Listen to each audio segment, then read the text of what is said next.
around the 1600s. So 1630 is one of the first dates that associated with the development of those places that were self-governed, were sanctuaries away from the plantation system, gave us a chance to be ourselves around our religion, around the way we govern ourselves, around how we raise our children, all of that. So you're right, that length of that struggle. And the term that we picked up while we were in Brazil was this idea of quilombismo, so the philosophy of resistance, intellectually, spiritually, artistically, militarily. But it's a idea that carries through the African experience in the New World. Called by different names, maybe the blues in Jamaica, or Underground Railroad here in North America. But that idea of resistance is something our children need to really understand. Because often our kids will say, "Well, if we were so great, what happened?"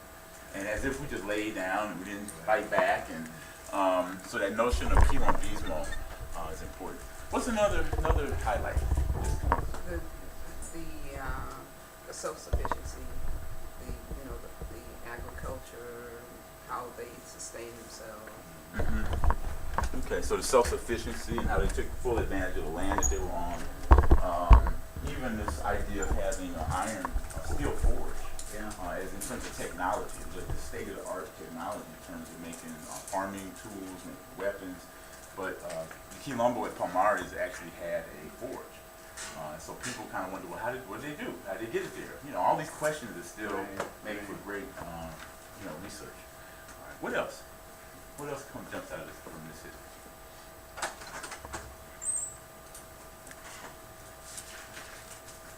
And just as a prompt, we talked about the idea of growing up when you're 15 years old on a plantation.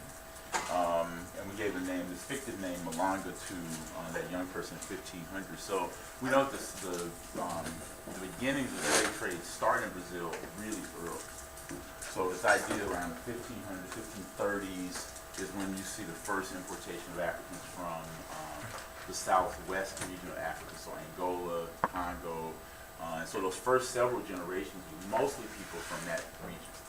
And then we see a shift later, and more people from the Bight of Benin, so the Yoruba, the folks from Benin, from Dahomey, from Mali, so that there's a shift in the people, which also means there's a shift in the religion, and in its attitude. It's not something that's supplanted. So the early and the term candomblé, somebody remind us what that term means. Like, how does that term translate? House of the Black Ways. House of the Black Ways. Ways. So ka, or customs or ways. In Dombe, a word from the Kikongo language, which means black. And Ile is a shortened version of Ile at the end of, which means house. So house of the black customs, black ways. And the reason I like that definition and how that breaks down is that it kind of gives you space in that to understand that there's many manifestations of spiritual and religious ritual inside of candomblé. So sometimes it's Yoruba-based, sometimes it's Nkisi-based from the Congo. Most of the time it's a mix. Because the house that we went to, where Sister Velagina Pinto, who was the leader of that candomblé, when she did readings, both the Nkisi, like tiempo, the idea of time, and time was associated with trees, the energy that was in trees. That comes up in that reading, as well as Oshun, Oya, the Orisha from the Yoruba tradition. So it's interesting to see that African folks had no hesitation about using ideas from a variety of traditions as long as it was heading you towards spiritual sensitivity, spiritual consciousness. So candomblé is essentially a space where a lot of that traditional African religious practice could happen. And the same may be true of Santeria. And it's going to be interesting as we study like other traditions of African people around the world in terms of spiritual practice to see where the commonalities are and how we think about it. So, and the reason for me, I think this other thing, the reason this candomblé concept is important is that it's a unifying force. It's not this separate thing of like my little thing I'm doing over here, you're doing your thing over there. We can people in Brazil find a lot of ability to join together beyond, because like here we get into Baptists and Methodists, and it's almost like you can't be Baptist but be in a Methodist congregation without changing and being converted and all that. So this idea of, it's a big idea out of Brazilian history, this notion of candomblés being places where spiritual freedom, where spiritual tradition can be preserved. What else? Any other big ideas from, we talked about Zumbi, anything we said, that longevity, that struggle against Portuguese. What did we say about the connection between Queen Nzinga, who was in Angola, who would have been in the period, she would have been in the latter part of her life when Zumbi was a teenager. So their lives in terms of time frame overlap. But what did we say about the connection between Nzinga and Zumbi? One thing is that we felt that he was aware of her and knew that she was going, it must have been, had some type of influence on her. Okay. Okay. So there's an awareness. And you were saying that the strategies in rebellion were similar, Yeah. and that what else was it? That possibly she may have sent emissaries, allowed them to be captured, and sent emissaries to train. Yeah.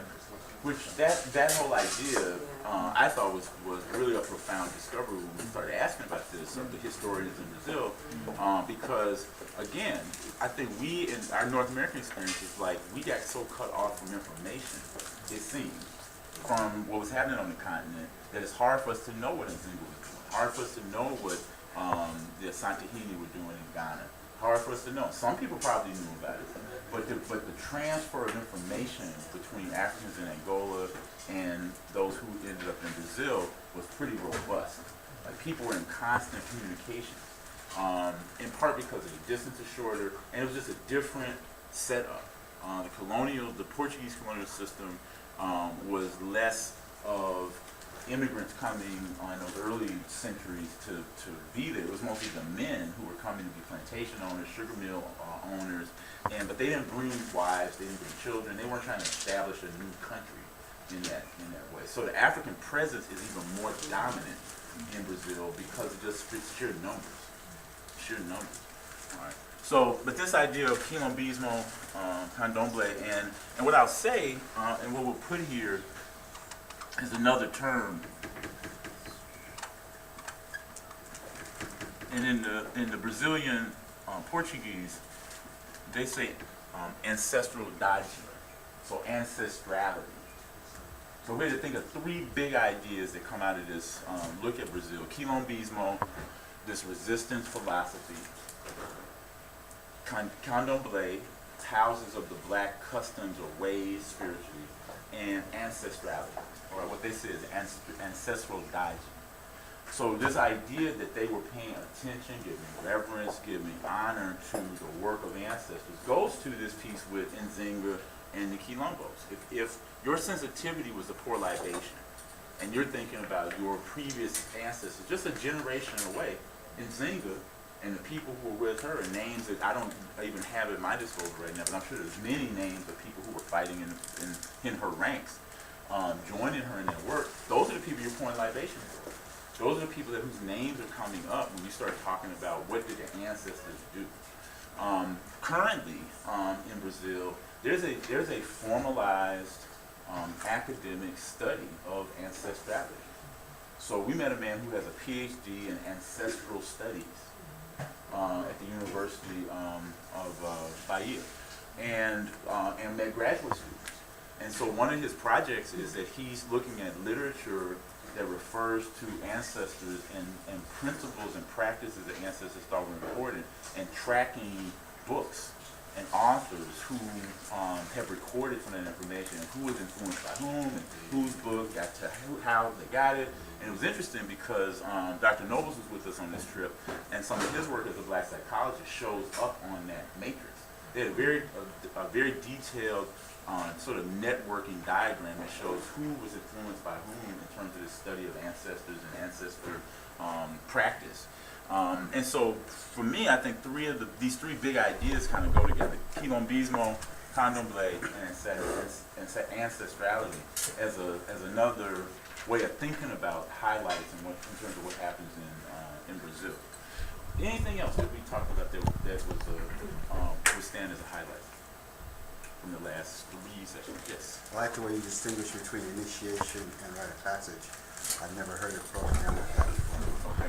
Thank you. All right. So we talked a little bit about a rite of passage being an event that happens after a period of initiation, after a period of being initiated into a particular culture, in terms of the values, the practices, what's the level of appropriateness, how you move in the society. And a lot of times people here will say, well, I have this rite of passage program. And it's kind of an odd thing to say because the rite of passage is a marking point. It's as if a wedding ceremony is a rite of passage of a relationship. It's not the whole relationship, so you don't study weddings, you study marriages. You're more interested in marriages, right? All the things that happen when two people get together and want to share their life together. So the ritual, the rite of passage is a culminating event. And so young people like Alongo, our fictive teen, would have gone through some sort of initiatory period, probably when he was 7 years old, again when he was 14 years old. His female counterparts would have been going through the same kind of thing. Often as much as a year away from your community with elders out in the bush was part of that training. And we as a community have lost most of the connection to that practice. I was on a panel yesterday at a youth summit where we were talking about fatherhood, and it struck me that I was the oldest person on that panel. I'm 54. There was some young dads who were 25, 26 years old, and as people introduced themselves, none of them had had a father who lived in the home with them. None of them had uncles who were really connected to them. So now, as young dads, they're trying to figure this all out. They're trying to figure out, what do I do? How do I behave? What are the things I'm supposed to do? And they're kind of running off of intuition about what's the best thing to do. They're seeing how their mothers have modeled parenting, and even some of them. One of the brothers said both his parents were incarcerated most of his growing up years. So he was being raised by a grandmother. So if you don't have men in your life, you don't have intact families, and if those families aren't in intact communities, then you now got to remediate. You got to have remediation around parenting, because how you learn to parent is based on how you were parented and how your community parented you. Ikwe Arma, one of our intellectuals, great intellectual, from the African perspective, said to me once on a trip to the synagogue, he was talking about family, and he said it's absurd to think that two people can raise a child and do a good job by themselves. Even two people, right? That it takes, because you don't know what that child's interests are, what their talents could be. They need to be exposed to a lot of different people. You're their core support, but really in most societies, it's your uncle. If a lot of times it's your uncle or your aunt or your grandmother, somebody that's playing this other role. Right. And we joke about it, I think, in this society about how grandparents that they were strict parents are kind of these lenient people. And you're like, wow, you didn't let me do that. When you're talking to your own parents, but it's a different role. Grandparents is a different role. Yeah. Yeah. And so our communities in these places, the more intact lives you could have on a Quilombo, where you've now replicated a sense of community, where people are making decisions, more communally. And the Quilombos at Pomares, for instance, was a set of communities. It wasn't one community with one leader. So there were several different villages, if you will, throughout that mountain region. They would come together when there was a insurgency by the Portuguese. So they would come together and say, okay, we know our plan, we're ready to execute that plan, here's what we're going to do. And so in terms of our modern organization here at Wose Oakland, and then we have like a Commissioner of Community Services, who is immediately along with the Commissioner of Spiritual Life and Development, might be investigating, what does a healthy marriage look like, and what does, how can we be healthier in our relationships, and have like a core baseline program. Okay, finances are important, communication is important, so on and so forth, as preliminarily to getting married, and then maybe checkups every 6 months after you're in it. Yeah, but people have to recreate those ways of being, in our time. It's not, we can't leave it to chance, really. Anything else that jumps out in terms of what we talked about? Because we looked at the overview of history. Could I just go back to the point? Now, what were you distinguishing rites of passage from? Initiated. Initiated. Okay. All right. So initiation being the process and a rite of passage being a celebration and acknowledgement of, it's a rite of passage. It's a moment of acknowledging something that the kid is moving. Matter of fact, I'm going to a little rite of passage for a 7-year-old today. His mother wants to, and father want him to, like, have a marking point between now and the time he's 14 years old. So he's a little kid, but he's showing an interest in spiritual topics, which is interesting. And they're looking like, wow, okay, so how do we enhance that? And what do we, and they're asking, because they're 25, 26-year-old parents, what else should we be doing? I'm just thinking about, and I'm thinking about it from the context of my 12-year-old son who's out there in the car. And has just presented himself. So see how the energy, but the initiation process and when is that, how do we determine when that happens or that period?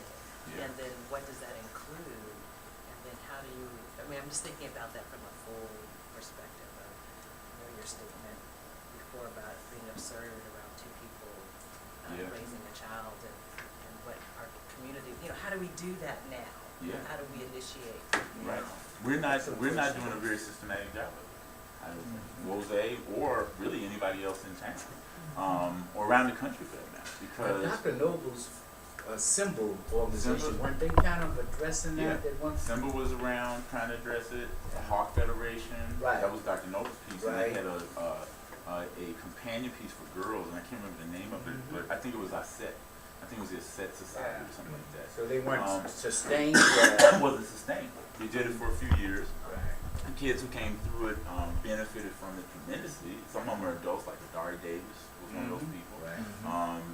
And people talk about it, and they have children, and we all kind of, it's almost like this elephant in the room around the development of our kids. It's like we're not establishing it, and we have these proxies, like Yoma Day kind of is a proxy because you're getting a certain set of values and how to move within a community there. If you remember Rose, for me, it's interesting to think about it. When I was things like Boy Scouts, that was a group of kids that I came through with. Looking back, I'm not big on Boy Scout values, the whole Americanism and patriotic thing that they do. But it helped me understand how to be in a group, with other boys. And it helped, and I had an adult leader who was kind of guiding us through things. There was a group called the Order of the Arrow, which was another level of scouting, and that was almost like a initiatory thing. They took us out one weekend, went to the woods. One of the trials, and every initiation process has trials, has hardship that gets created, in some kind of way. And I remember they took us out and we had to sleep out in the woods. We thought we were sleeping out in the woods by ourselves. So they separated us. And so they said, okay, Hodge, you're going to sleep right there. You get your sleeping bag out, you got a flashlight, see you in the morning. I was like, okay. And then they told everybody to be quiet. If we hear you talking, you're going to be in trouble. And reality was we were all within 5 or 6 feet from each other. It was dark. But as a little boy, you having to buck up. Okay, I'm going to be cool.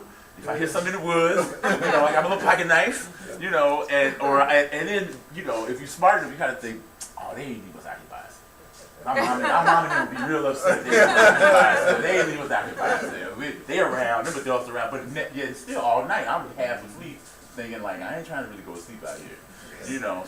But when I look back at it, it was such a great experience around my own talent, fear, dealing with, anxiety.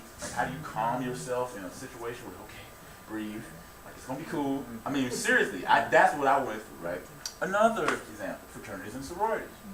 If you went through a fraternity and sorority, often that's kind of but see, all those things are one-offs because fraternities and sororities are Black Greek-led organizations that are talking about the history of their organizations and this sort of Greek culture inside those Pan-Hellenic organizations.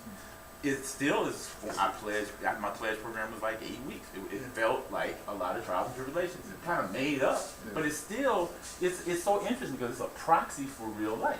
Yeah. You just got to go through stuff sometimes, right? And if you're going through it with a group of people who are now my lifelong friends, and I'm not active as a Catholic, but these are brothers. If they call me and they need something, I say, where, what time? Yeah. Yes. That's and see, from an African's perspective, that's what initiation was.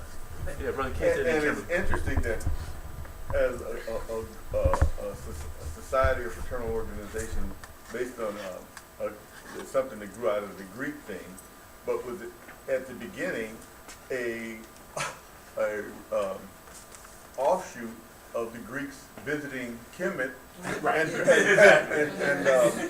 and you know, taking it back to Greece, and it's part of the ritual in acknowledging it. Yeah, all of that. So that you come full circle. Yeah. If you can take some of the Greek letters off of it, Yeah. you know. And George M. James was one of our scholars, you know, wrote Stolen Legacy. Scholars, he was in Omega, Omega Psi Phi fraternity, on the campus of the University of Arkansas Pine Bluff. What he would tell them at the time is, because you know, you had these greetings like, you know, hail big brother, you know, George M. And then he would say, don't call me Greek. He said, call me, oh noble African. Yeah. That's how he wanted young people to greet him, right? As far as pledge process goes. So, yeah. I just want to say one last thing about the community piece and how Sure. if your life gets off the track, the right track, then you're on that island and you forget about the importance of the community. Yeah. And, you know, not only in you personally, but in your family. And so the community is invaluable. Yeah. It's invaluable. It's invaluable. So those groups that were around probably in the 60s, 70s, I'm guessing, that did they do initiation and rites of passage, or did they focus on both of this? Well, I'm saying, I'm glad you're asking me so I can be clear. The initiation process is something that would happen, say, over a year in the Bush study. The rite of passage is when you come back to the community, there's a dance, there's celebration, you're now acknowledged as going to the next stage of life. So it's both. It's part of the process. In other words, a rite of passage is part of a bigger process. And often people talk about a rite of passage as the process. And the rites of passage can be in stages. Absolutely. You know, like Melodies May. Yeah, absolutely. You know, at 7, at 12. Often at, cycles of 7. Right, 7, right. 14, Right. 21, 28. And in the broadest sense, you're thinking about a rite of passage literally as you are born. Yes. Then when you're 7 years old, because you know, developmentally, kids are very different by the time they're 7, 8 years old. Give or take a year or two on either side of that, right? 14, you're coming into puberty. Your body's changing. You're like, you got all these hormones happening. You don't know what's going on. That's why middle school students are the most difficult students to work with in public schools a lot of times, because they just, you know, biochemically, whew, you know, they all over the place. They are all over the place. Then when you get about 21, so Imani just celebrated her 21st birthday. Now here, the rite of passage is everybody will go out and have a drink. That's because you think about it, because now you're legal, and even, you know, it's kind of odd, but that's a rite of passage in Western culture, is to go out and have a drink on your 21st birthday. That's the big deal, even if you already had a drink before that, right? So, you know, so part of where we've been, when Sisters of Tomorrow was active, you know, this is a rite of passage, initiation and rite of passage program for black girls, and Mama Pam, and now one of our ancestors, Upesi, they were doing that program for several years. And so Shanaka went through that, Imani went through it, you know, my girls. And so, and at the end of that 2-year, it started based on when they had their first cycle. That was the starting point. You had to have at least a cycle. And then they went through about a 2-year process of learning things they needed to know. And then the culminating weekend was they went out into the woods. And they kind of, you know, simulated this kind of scary situation, and it was tiring, and they had to fast for 2 days. And they was just gonna die because they can't eat nothing. I'm like, come on now, you ain't gonna die. You're not eating for 2 days. You're gonna drink some water. You know, swallow a lot. You know, but that program, you know, isn't happening now. So all I'm saying is that this is a need. And you need that. I need something. This keeps coming back. We need really something. need this. Yeah. I'm gonna research this. Yeah. This And the initiation. elders need it too. Yeah, and that was the Because it goes thing. throughout your life. Because it keeps going. That's You right. become an elder That's right. through initiation and That's rites right. of passage. Is You know. 50 one of those years? Yeah, 49. Yes. But, It's okay, the cycle of 7. oh, because it was 49, an interesting 50. year for me last year. The whole year of 49.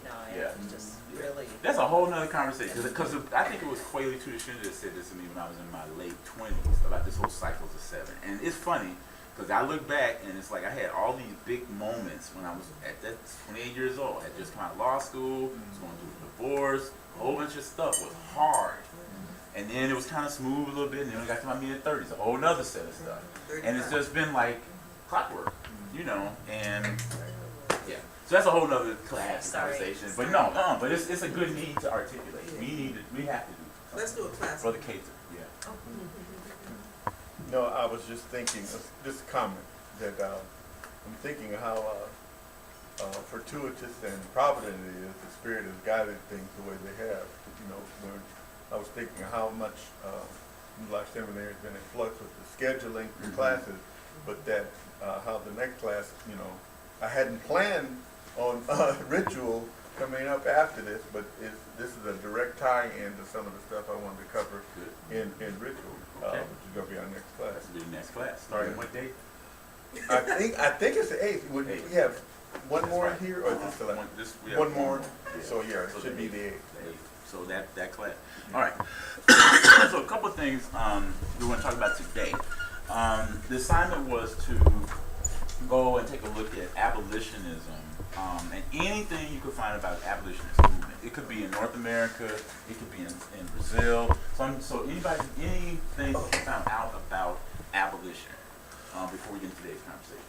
So I stumbled on the Cornell University Library, and it had, and you know, I don't know if all of this is true because of the source, so I have to look to you all to, you know, correct some of this. But it focused primarily on abolitionism in Great Britain. Okay. And the start of it there, and it talked about a few people, Samuel J. May, he was one of the early abolitionists. What time frame? What So year? this was, oh wait, here, I took notes on, just give me just 1 second. 1787. Okay. They established the Society for the Abolition of the Slave Trade in 1787. And then it took another 20 years to 1807, where a partial law was passed, the Abolition of Slave Trade Act. And so this whole, So say that year again. it was from 1787 Got that one. and then to 1807. 1807. Okay. And so I was just troubled right there by that first 20 years. It took 20 years? 20 years? I mean, I'm 50. That's 20, right? Yeah. Just to do that. And then in 1824, the first woman abolitionist came forward. Her name was Elizabeth Hayrick. Okay. And she formed a group, and we're talking about the difference between abolitionism and women and men, and how women accepted it more than men did, and obviously because of women's place in society versus men, the whole power struggle went on there.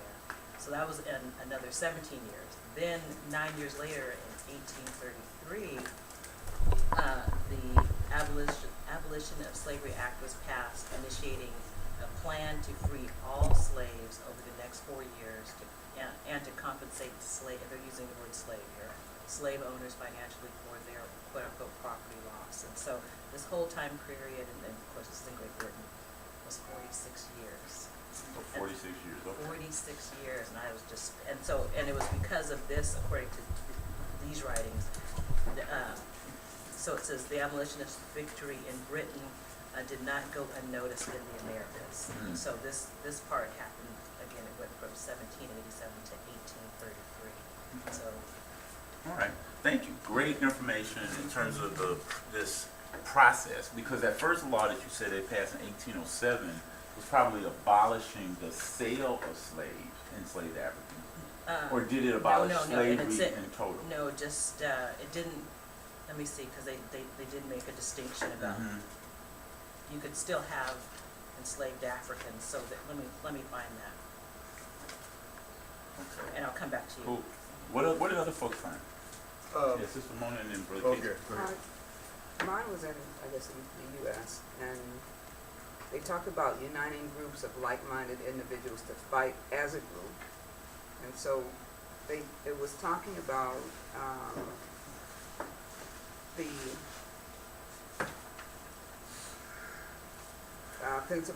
Pennsylvania Abolition Society, different societies that were put together to act as groups, to publish information, to get information out.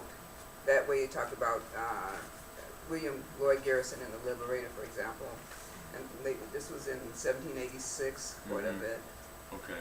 where as groups they worked, and then worked with publications to get the information out. Okay. So a couple of things you said about the process, publications. So Publications. often people would do journals, newspaper articles, Exactly. op-ed pieces, to sway public opinion. So Exactly. that was a big part of the abolition movement. So even Frederick Douglass starts a newspaper, Freedom Yes. Journal. Is the purpose of that? He's like saying it's time for us to speak for ourselves, and that so that Worked along newspaper. with Garrison. Goes to Garrison, and there was an interaction between white abolitionists and Yes. black folks in Yes. that process. Mhm. Yeah, really quick. Forgive me, but I just, this was from a book that I got, a free book I got on Kindle, and I just had time to scan it for abolition. And I came across this passage where they were talking about that John Brown revived the story of Nat Turner, and then in his day, Nat Turner recalled the vaster schemes of Gabriel, who this passage has to deal with, where there was testimony about a rebellion led by this guy named Gabriel. But it was like I guess their rebellion had been betrayed, and it was some excerpts of the trial or the testimony of when they were saying, and it was two blacks that had testified against him and exposed the rebellion. But anyway, part of the ideas that were coming forth, this is around the year 1800, is that how afraid the white populace in Virginia was, and how, like I said, they were, if a squirrel knocked down too many acorns, people would start shuttering their windows, Right. because they just knew that there was blacks out there in the woods. Wow. And anyway, and so but they said that they were surprised at how freely anti-slavery pamphlets had been circulated in Virginia, and that there were priceless. They know that from the priceless volumes collected and annotated by Washington, and how even Jefferson had published a Notes on Virginia, which in itself was an anti-slavery tract. And it passed through 7 editions, even though he was still a slaveholder. Contradiction there. And that there was a Judge St. George Tucker. Is this the guy you mentioned? No. That a law professor at William and Mary, who published a noble work called A Dissertation on Slavery with a proposal for the gradual abolition of it in the state of Virginia. When is the timing of this? Because I'm curious. This is around 1800. I'm just wondering who Yeah, was more around that forward time. thinking. Yeah. Did it really start as though it's saying here are the origins? Like I said, I haven't read the whole thing, so I wouldn't be able to place it in context with what, everything that preceded it, but, let me see. Oh, here's another part. It said, but if you saw a single armed Negro was to be seen or suspected at once, many a lonely plantation, there were trembling hands that worked to bar the doors and windows that seldom had even been closed before. And then he gives a testimony of how these, late at night, this one white man, Mr. Mosley Shepherd, said 2 Negroes knocked at his door late at night, and they were let in, and they shut the door behind themselves and began to unfold the insurrectionary plot. But one of the methods that they used is that they said that they had been approached by Negroes who asked them if they wanted to be a Mason. Okay. And that was like an introduction to draw them into, Interesting. And so they would, he said, and they attended the meeting, and at once they started talking about, this plan that, was going to jump off. And they were using biblical scripture to back it up, identifying themselves with the Israelites in the Bible. So anyway, I thought all that was interesting. But like I said, and they were debating. He said in this particular meeting, they were debating on whether the rebellion should take place on Saturday or Sunday. And one of the points was that, well, maybe we should have it on Sunday because there's less suspicion of slaves, journeying or walking, far, long distances. Because I guess they had their freedom to go worship or go interact with other slaves at different plantations. We're going to talk about this in just a second in context of something that happened in Brazil. Yeah. Anything else on abolition? Yeah. Did you have anything else? Well, I'm just curious about the timing. Are you gonna talk about the timing of the movement more in the States? Yes. Right. So this whole idea that in Britain, it started in 1787, that first group. The law passed 25 years later, 1807. In the United States, most of this is also happening around the same time, late 1700s. Okay. So almost like from the very beginnings of the United States, there's a segment of the population, well, obviously the black folks, but there's also white allies in this who are saying, no, abolition, that slavery is like wrong, it's a crime against Christianity. Yeah. David Walker's appeal comes in the early 1800s. It's like really lambasting the United States as a so-called Christian nation. So all of that's kind of it's all in the same similar time frame. It speaks to the Quakers here, being Okay. the first ones to sort of have that. Yeah. So the Quakers were, again. So anybody else? Anything else you want to I share just around want to add, abolition? I don't know who compiled that, but I read Thomas Jefferson's Notes of Virginia, and it is not It an is not? no, because he talked But about, it may be sympathetic. The but he author. characterized the inferiority Yeah. of people of African Okay. descent. Yeah. The guy's name was Thomas Wentworth. The title of the book was Black Rebellion in 5 Slave Revolts. So how do you know what you're reading is Yeah. true? and Cross-referencing. Yeah. You got to respond to Yeah. it and find its theme. Okay. And then also at some point make your own judgment.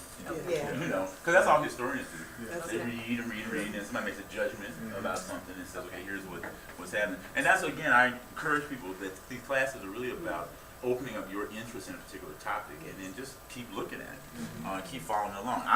I'm particularly, I want to introduce 2 people and the little flyer that we gave out last week. And I don't know, did everybody get a copy of this? Anybody not get a copy? But that's a nice little piece because it has at least 2 of the people that we're going to talk about today, their images on this.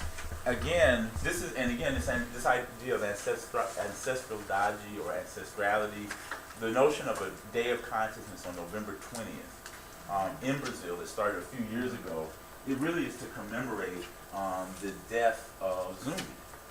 Because Zumbi was executed by the Portuguese on November 20th of it was in the 1680s. I don't have the date in front of me. You should actually have it in your notes. 1695. Thank you. 1695. Let me borrow your pen for a second. Thank you. But this Day of Consciousness is commemorating the work of various people in the society. So in the top right corner, there's a picture of Luiz Gama. We're going to talk about him today. And on the left column, second image down, is his mother. We're going to talk about his mom first, just for a few minutes. His mother, Louisa Mahim, was an abolitionist in Brazil. She was born on the west coast of Africa, free,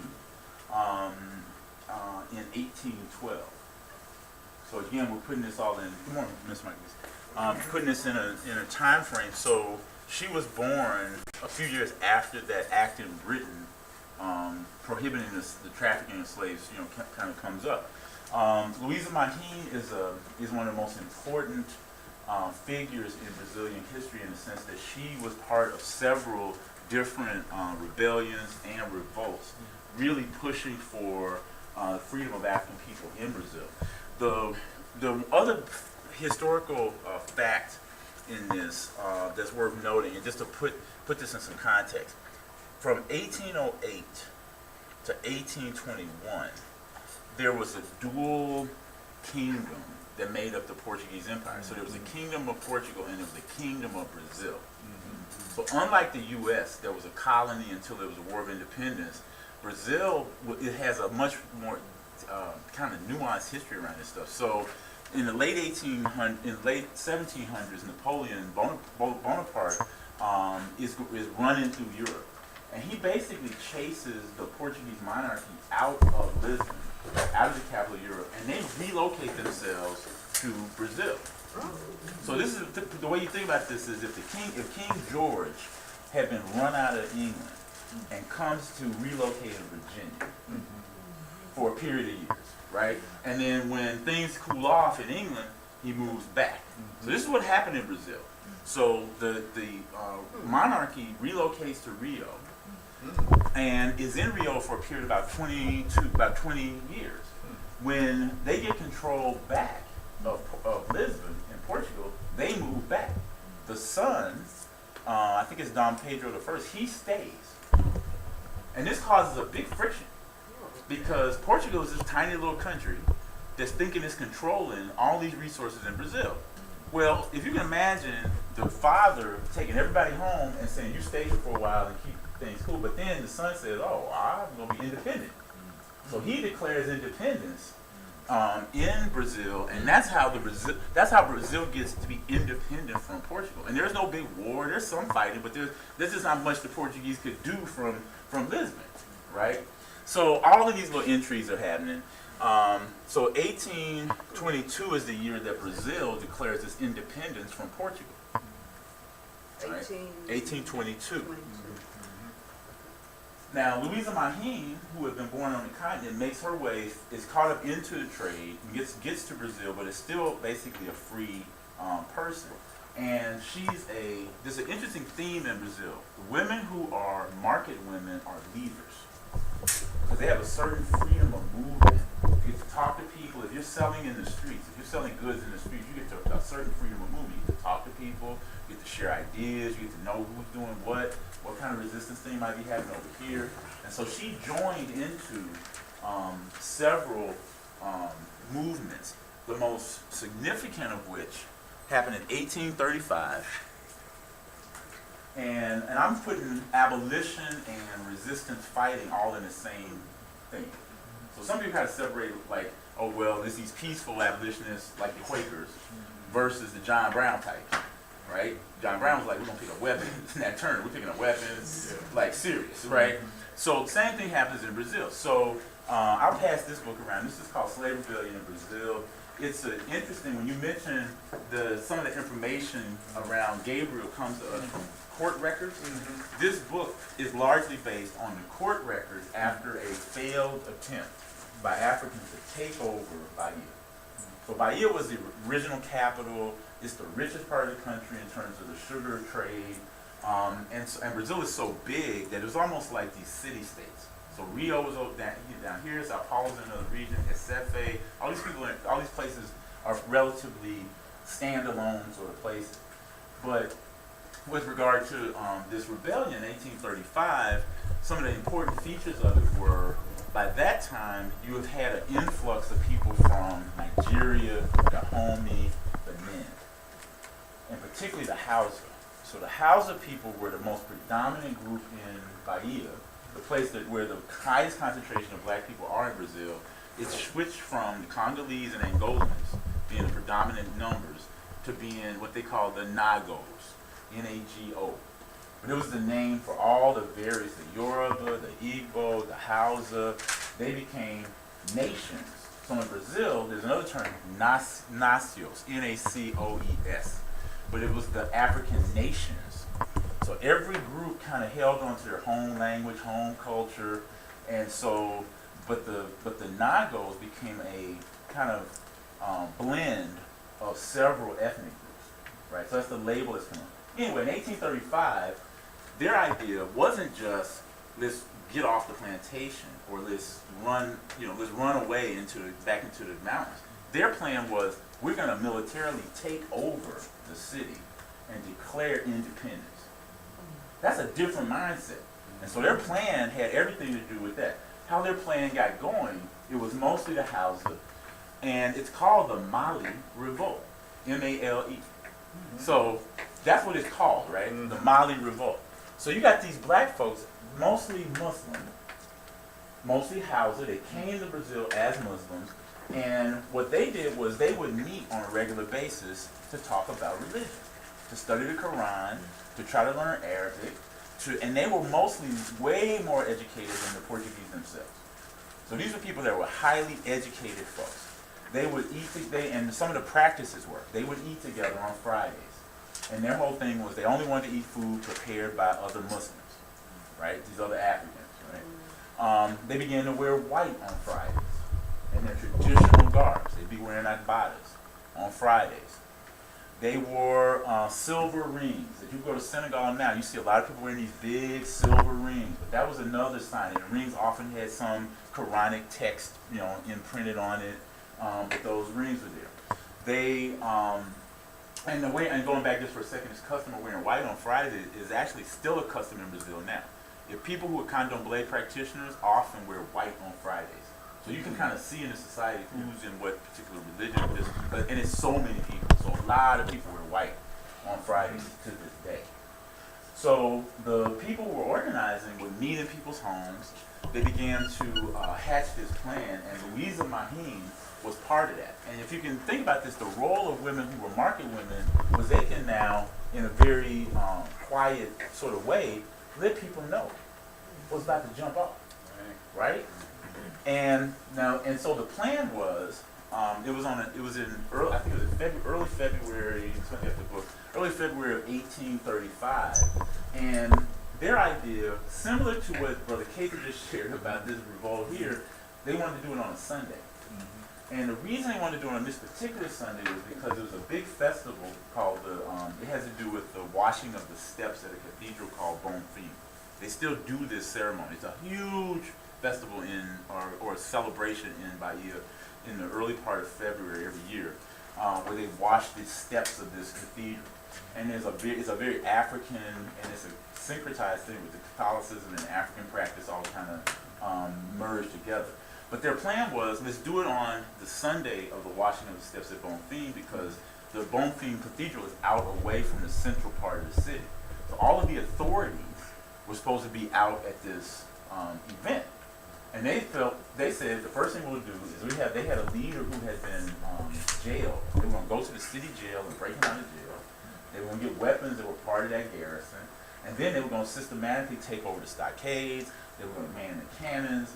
They were going to, so they could protect the port. They had this whole plan. So apparently what happened was the Friday night before the plan jumped off, there's this man and woman who were having a marital spat. He goes, and he's actually in one of these meetings. She finds him, sees him with all these people, and then starts asking questions. Who are these folks? Who you with? And then she tells one of her friends. When her friends then tell somebody else, and then that somebody else told the white authority. And the white authority is now on note about this, and like, oh, so they get ready, and they try to do it anyway, but it didn't jump off. But one of the other thing that's interesting about this is that a lot of the people who were part of the revolt wore amulets, and they wore these amulets, and for many of them, these amulets had been ritually worked to be a protection. So many of them thought if you wear this amulet, the bullets can't hit you. So it was like this whole lot of stuff going with this. And some of the people wore amulets that had the picture of Dessalines on it.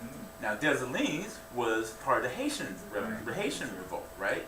Somebody who came right after Toussaint Louverture, but that they were aware of what was happening in Haiti in the late 1700s, and they used that as a model.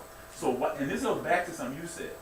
White plantation owners were afraid to death that people would hear about another rebellion someplace else and then emulate that.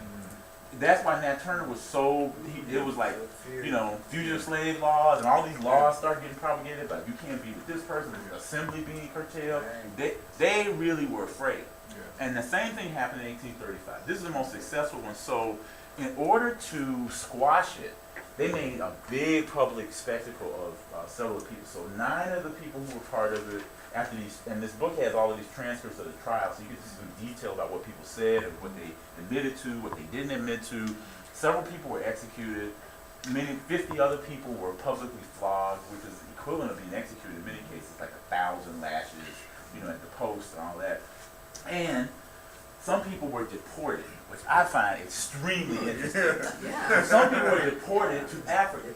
They were deported to Nigeria. What they wanted. This sounds like the classic Brer Rabbit story. Oh, please don't throw me in the briar patch. Oh, please don't throw me over there, because this is, some people went back. See, but again, this whole thing about people are going back and forth. And of course, there was a negative side to that, because some of the people that they sent back had property. So the way, how do you get people's property? You get rid of them. They can't fight you in the courts around any of this. So Louisa Maheen was involved in that one. She was involved in the one that came a few years later called the Sabinado, I believe it's called. And yeah, Sabinado in 1837, where they were going to reclaim the Republic of Bahia. So she was in Rio by that time. But Louisa Maheen is another person who would be a great historical tribute topic. Because she's someone who is very reminiscent of Harriet Tubman, somebody who's, you don't know all the details of her life, but she was actively involved in many things. So what happens is, and this is the second person, so this is her son. This is Louise Gama, L-U-I-Z. His name is almost like his mom. She's almost named after his mom. Louise Gama. So his mother, gets involved with, and it's very unclear about what the circumstance was, but gets involved with a white man whose name history does not really record, who was a Portuguese man who was a fidalgo. He was a son of nobility. He had a lot of wealth, but he was almost like a playboy. Like he gambled. He didn't use his wealth well. So there's a bit of a piece around what Louise Gama says in later life. I'm going to tell you a bit of his story. Fascinating story. He says that the way the story goes is his father, well, first of all, he was born in 1830. So Louise Gama was a baby when the 1835 revolt happened that his mother was a big part of. So you can best believe that by the time he got to be a little kid, he was hearing about this, right? This is his mom. So he's got a famous or infamous mom, because the Portuguese are constantly looking for her, trying to get rid of her. And it's still unclear how her life ended, and she's a very shadowy figure in this regard.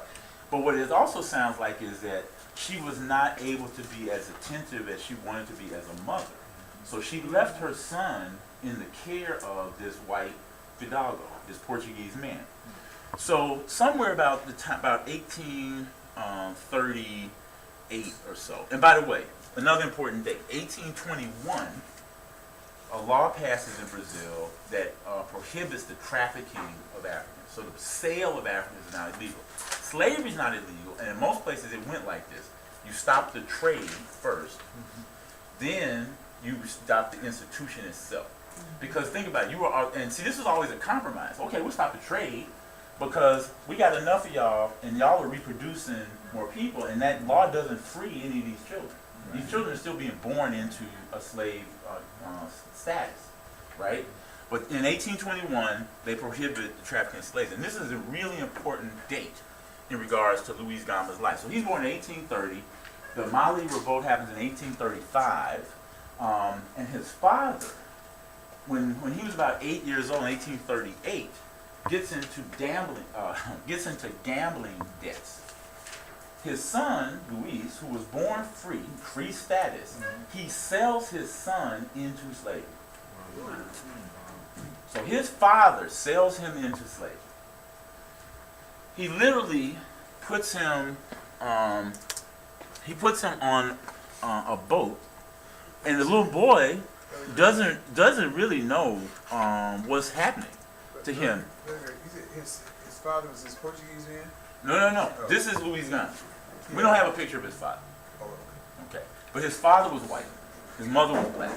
Oh, the Fidalgo was his father. Yes. Okay. Yes. This unnamed person. And see, and there's an interesting thing that, and I'll give you this in just a second, because Gama, as an adult, he recounts some of this, but I don't want to give away the ending of the story too quick. So I think that question was because he was left in the care of this white Portuguese man, but then, then the father must have went back to where he No, was. I'm saying the man is his father. Oh, the man was his father? Yeah, Okay, yeah. okay. Yeah, sorry, I wasn't being clear. Okay, I got I'm you. saying that the person who was left in care was his father. Was his father, Was okay. his father, yeah. Okay, Yeah. okay. Okay. And so, so what Gama, what happens to him is he's like 8 years old, he's on the deck of a ship, and now he's realizing, oh, wait a minute, like, I'm about to leave. My dad is down here on the dock waiting. And he's like, and he literally says, Father, what have you done? Have you sold me into slavery? This is his last time he sees his father. So he goes, But where's he sending him to? Because he's already in Brazil. he's in Brazil, he's being sent to another city in Brazil. Oh, another So city. he's being sent to, this all happened in, I believe, Sao Paulo. So he's being now sent to Rio de Janeiro. Okay. Okay. So, let me get to the detail of this. Okay, and this is what he later says about his father. Because he becomes, well, in his later life, he writes this. He says, I dare not say my father was white, because in this country such assertions regarding the delicate subject of human color are quite risky in the face of truth. He was a nobleman and member of one of the principal families of Bahia. In order to spare his wretched memory of the cruel act he committed, I do not reveal his name. So he said, I'm not even going to tell you his name. I'm not going to let you know who he was. We're going to erase him from any importance except to know of his dastardly deeds, that sort of thing. So he gets sold, and when he gets to Rio de Janeiro, he was placed in the home of a merchant. Family name was Vieiro. And they treated him, as he tells it later, they treated him with compassion. But soon he was then included in a group of 100 Africans who were sold to a trader named Antonio Cardozo. And then later was sent to his plantation in Campinos, which is in the Sao Paulo region. To get there, the boy was forced to travel by foot along rugged, mountainous roads, a distance of approximately 100 miles. So he's being sold once, he gets sold twice, and then when he gets to a place called Campinas, he's placed on sale, and I always use those terms, loosely. You can't sell a human being, you try to, on the slave market. He was placed again, and here's the thing, by this time it's now 1838, 39, but the sale is prohibited in 1821. So they're still doing this, right? Even though the law has been proclaimed that there's no more trafficking of African people, right? So then, the interesting thing about this one is, the buyers ask where he's from. And they say he's from Bahia, and they're like, oh no. Because them blacks from Bahia, they always trouble. They always run away, they always burning down the house. They're known to be around this Quilombo thing. Like we don't want them. We want some passive ones, right? We don't want the ones from Bahia. So Antonio Cardozo is unable to sell him. So he decides to keep him on his farm, and he's taken to a home in a place called Cardozo, and he served as a houseboy for 8 years. Then Cardozo, the owner of that house, has a friend, a guy named Antonio Prado. And Prado is a student at the local university who comes to the plantation, and Gama is a very curious, bright kid. And by now he's a teenager. And Prado takes an interest in him and teaches him to read and write. It's a pivotal moment. He learned how to read and write. Like Freddie does. Pivotal moment. You messed up now. Like, you let me read? Oh yeah. So they teach him to read and write. He learns how to read and write. Then, once he learns how to read, he secretly obtains the documents that were associated with his sale. He reads them. Which When his father, when his father sold him, he finds the papers, or even the second one. Because again, This is a great movie. Man, this is talking Chicago hard. Like, you gotta make a movie. And this is how he looks as an adult. So he's very dashing, man. You know, I'm gonna tell you, boy, it gets better though. It gets better. It gets better. So Gama reads the papers, realizes that his whole sale was illegal, and he's like, I'm out. He grabs his stuff and leaves. He just walks off the plantation. Dares anybody to say anything to him because he got the paper in his hand. See, power reading and writing, Exactly. right? Like knowing something, right? It kind of helps, right? So Now, how old was he he was a teenager. at that point? At that point, he was probably about 16, 17 years old, Wow. right? Because he knew he'd been legally sold because his father didn't have title and because he was the son of a free black woman. Under no circumstance could he have been sold into slavery. So he leaves, he's 18 actually when he leaves. And he leaves Cardozo's house and he joins the military. So when he joins the military, he's in the military for a couple of years, but then gets into an argument of some sort with a superior officer, some racist incident, and basically for insubordination, he gets goes to the what do you call it, the jail on Army Post, the brig, you know, and then is discharged, right? He goes to Sao Paulo, which is one of the biggest cities in Brazil. It's now, I think Sao Paulo is the third largest city in Brazil. And so and then But that's where he was born, right? that's what I think that's where he was I born. remember you Yes, said I something think he like goes that. back to Sao Yeah. Paulo. So he ends up in Sao Paulo, where he apprentices himself to a lawyer. And he basically becomes a lawyer. He attends law school in Sao Paulo, although because of discrimination against blacks, they wouldn't give him his degree, but he was granted permission to practice law. So this is the thing about the Gama that I think is most interesting, because when I was talking, I've talked about this with some kids, and we sort of think about, if you think about a person who is a combination of Malcolm X, Frederick Douglass, and Johnny Cochran. You got those qualities, right? And he starts trying cases in the courts that have to do with the illegality of this exchange. In one case alone, Luis Gama freed 300 people because on a case that he won. He became a celebrated lawyer. Some lawyers, you know, some of us doing the thing. Become a celebrated lawyer in Sao Paulo, and in an open court hearing he makes the statement that when the slave who kills his master, no matter what the circumstances, it is always a legitimate defense. Yeah. Now that's an incendiary thing to say. Yeah. Because the judges are like, whoa, you know, time out, we gotta go to recess, you know, we about to be able to contempt the court. You can't say stuff like that. He's like, oh yeah, I can. And he continues. So over the course of his career, he frees at least 1,000 people through court cases. He also becomes a philanthropist. He takes money that he's earned and money that other people give him, started a foundation, and he used the money to buy people's freedom. So he's not only freeing people through the legal process, he's buying people's freedom. He becomes a journalist. He becomes a poet. He becomes one of the most important people in Sao Paulo. And this is like the 12 years a slave story for real. Yeah, but It was about 12 years. and they didn't try to stop him. I'm looking for the part where they had this whole thing in the back somewhere where they were planning how they were going to stop this man. I'm sure there was stuff, but I mean, he usually said that's usually that's that usually piece. that's usually how the story ends, right? Right. But no, he apparently he was he died from natural causes. Like Wow. he died young. Well, back then 50 years old was old. I think 52 years old from like something like an appendicitis attack or something like that.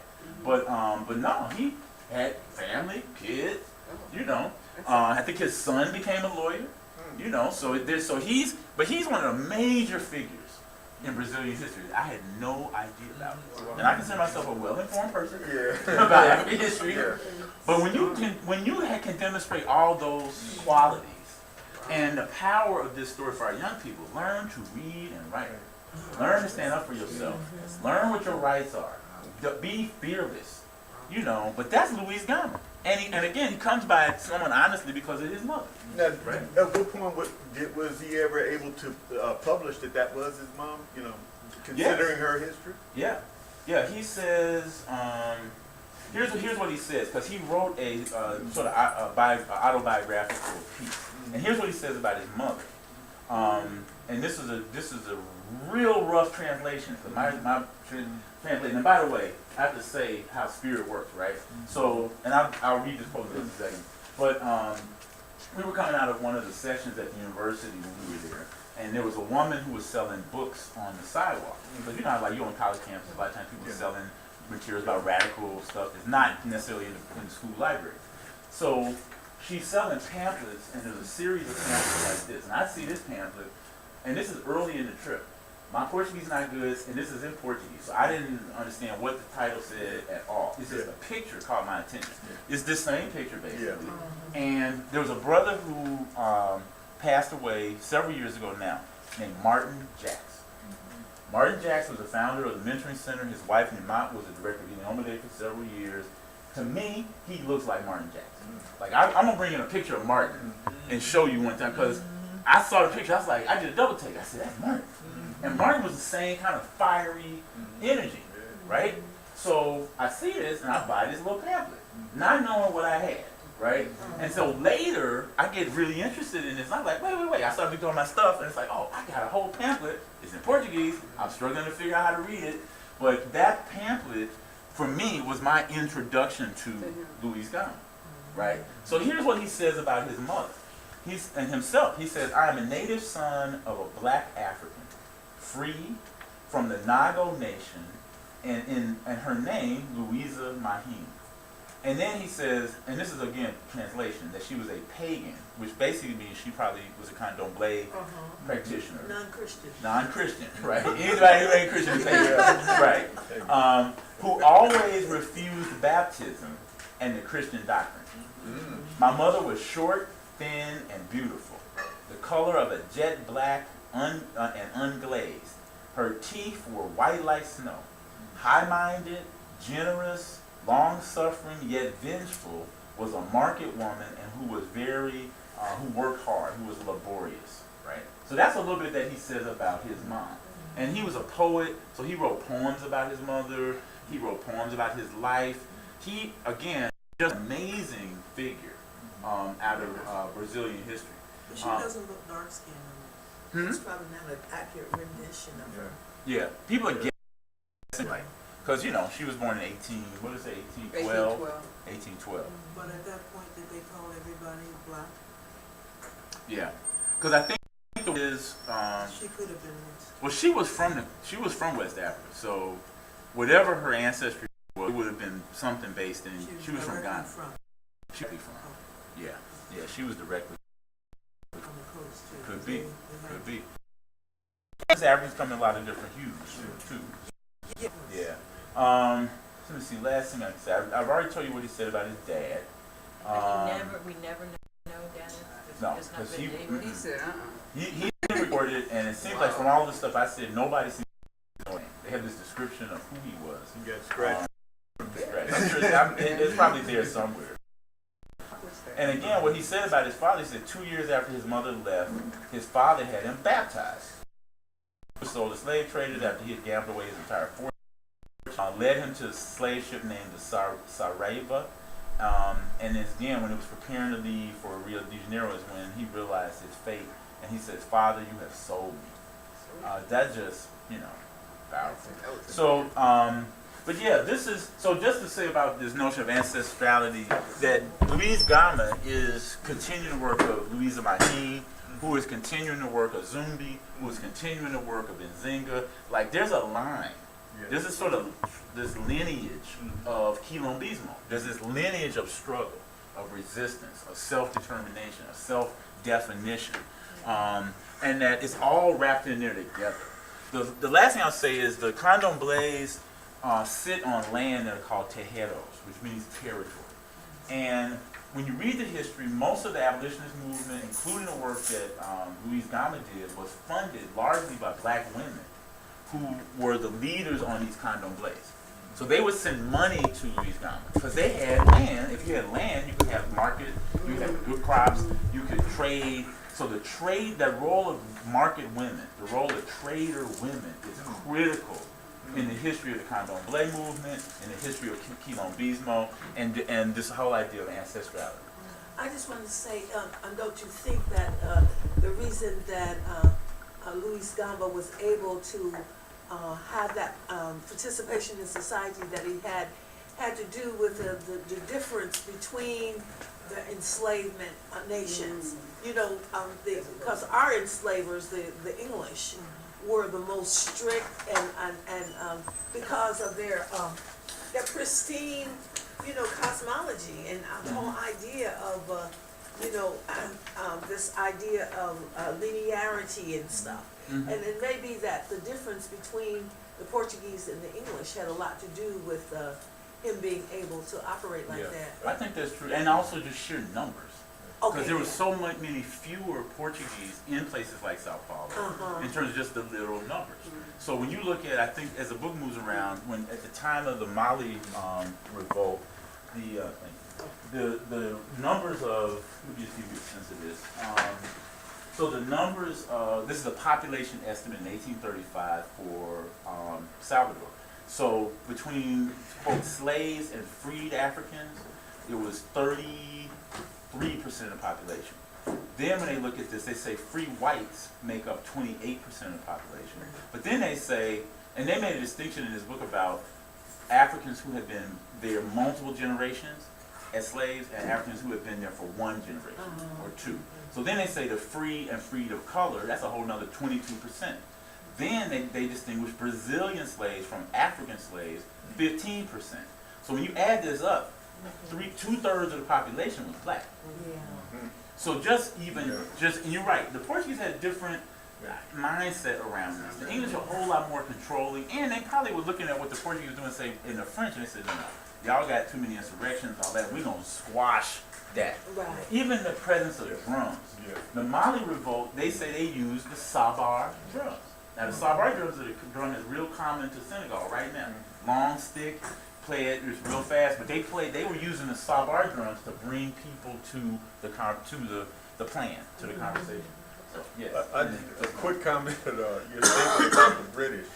I was in Zambia one time, and I met a young lady who was visiting there. She was originally from Zambia, and she was coming from Germany. I said, you've been living in Germany? I said, isn't that kind of hard for a black person to be living there, you know, considering the Germans, you know, and their mentality? She said, they're not as bad as the British. She said, the British are the worst. They have the facade of civility and urbaneness, she said, but they're the most oppressive people in their civility and you know, manners. They're the most oppressive people that she's ever come across. Yeah, because they can have that very strict class society among themselves. Yeah. I mean, it's real entrenched, you know. Who are the indigenous people?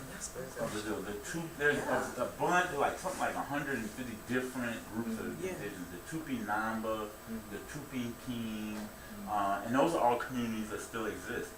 They weren't fully wiped out. They weren't. Excuse me. They were not.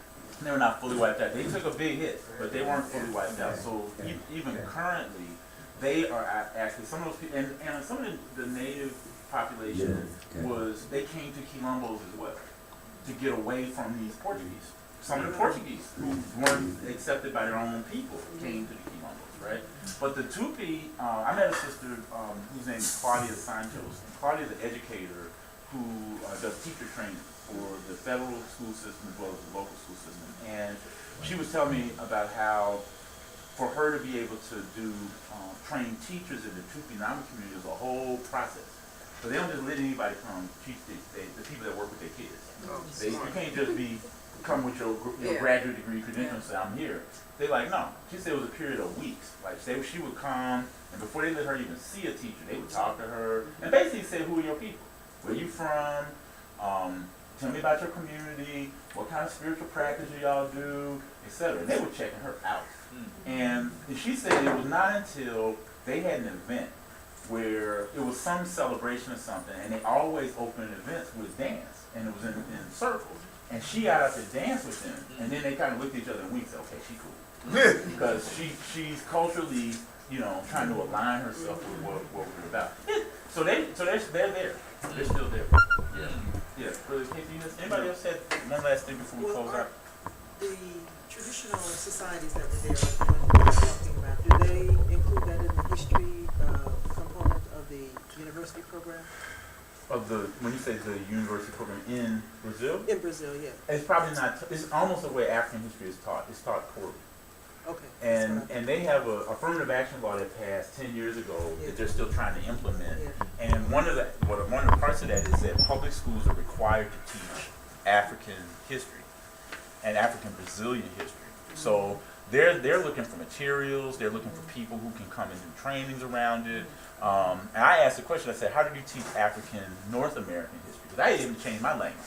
I'm saying African American. They say, "Which part of America are you talking about?" That's right. Because we're America too. Yeah. Like based on what white folks, how they call it, right? We South America, you North America. So their whole thing has been, they don't get exposed to just even a bit of stuff that our kids get exposed to in terms of African American, North American history. USA. African USA history. That's a better saying. That's a better way of saying it. So they're looking for people who can help share the information. I'm trying to figure out now how to create some partnerships around some stuff and be able to go. Because a lot of what we do here, we take for granted. Like this class, they would eat this up. Your class, they would eat this class that you do, Brother Davis. Other classes that we do at Rose about they're supposed to be all over this. And the scholars, they're aware, just like they're aware of John Henry Clark's work, they're aware of Asa Hilliard's work, they're aware, yeah. And most of the more progressive scholars, when they do it, there was a brother who came, the very first presentation we heard was a historian, and his whole thing was he started a slide presentation talking about Nile Valley. And he had slides that I have in the slide deck. We had the same slides. Me and I noticed them next to each other going, look at this. Like this. They're doing a lot of the same stuff that we've done here, but they're hungry for it. Yes. Because this whole piece, these three big ideas for them are driving the intellectual pursuit. They're studying Pan-African humanism or quilombismo as a resistance philosophy.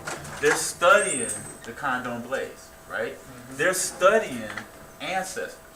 So they have a specific discipline around this, and they're hungry for information. So I'm going to pass out. This is the reading for next Sunday. We're going to move on to this will be the 6th week. Move on to the last. Maybe we have 2 weeks left. You had, I think Yeah, you it's have June 7 left. on there. You Okay, have I'll 7. 2 weeks left I have because to adjust the it. last one is June 2nd, Yeah. I think, and we started on June 9th. So next week we're going to focus a bit on a man whose name is Martiniano Bonfim. And the assignment is to go back and look for, I'm going to give you a name of a scholar. His name is Lorenzo Turner. And I want you to go find out as much information as you can about Lorenzo Turner. He's an African-American scholar. He taught at Fisk and Howard and a couple other places. This gives you a little bit of information from the article. You can if you turn to the second page, you see an image of him. But that's Lorenzo Turner. And just like the sister that we discovered, whose name was Ellen Diggs, she was the person who did that article about Zumbi. But there's a lot of African-American scholars who, again, their work goes unnoticed, unseen. And Ellen Diggs, like Lorenzo Turner, are 2 very important African-American historians that we should be aware of.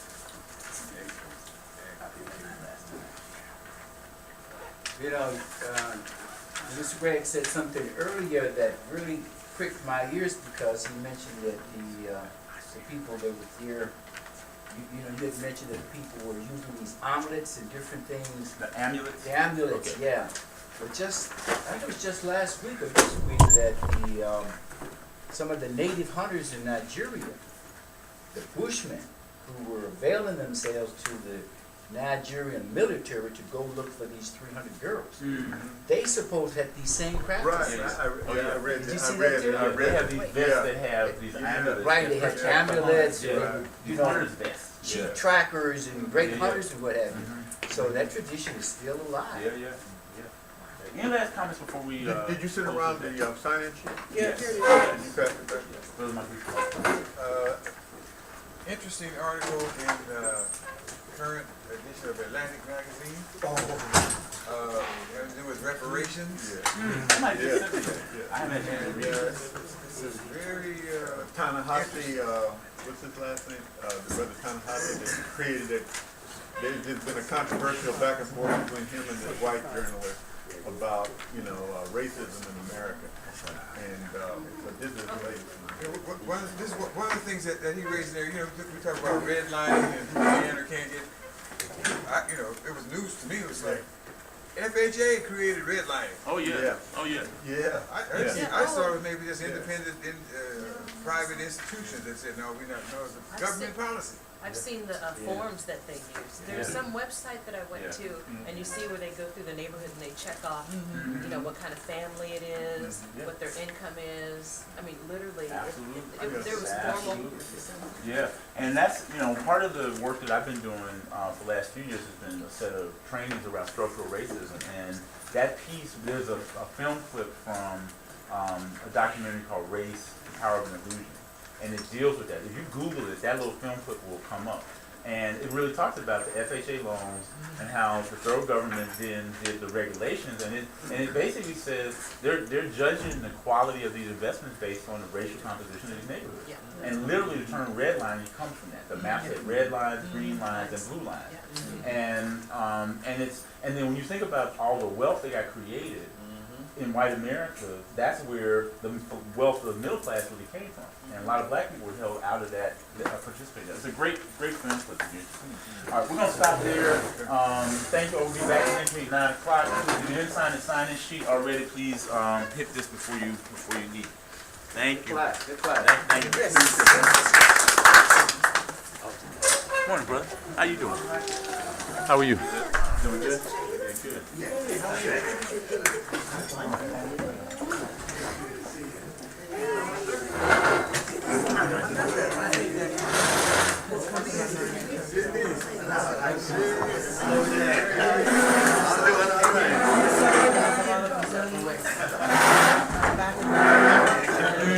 Establish their own communities, they still speak their bread of Portuguese. Is that gonna be part of your accent? We can touch on it. It's not, it won't hit directly, but bring it up. It's a big settlement state. Yeah. Like cities in southern. Yeah, I hadn't planned on talking about it, but if you can bring something in around it, you can share with folks, that'd be great. After they abolished slavery in 1887, all these people got homes and they just went back across home. Well, that's Many of them have recently come over, they still have, traditional language and all that. well, see, that's part of what, it will come up, not so much the settlements, that's why whatever you have, bring it, because Martinho Bonfim, we'll talk more about this next week. He was born in Brazil. His family was they knew about their roots in Nigeria. They kept in touch with their family. Yes. He got sent by his father to be with his grandfather for 8 years. He studied the Yoruba language. He got initiated at Babalawo. He studied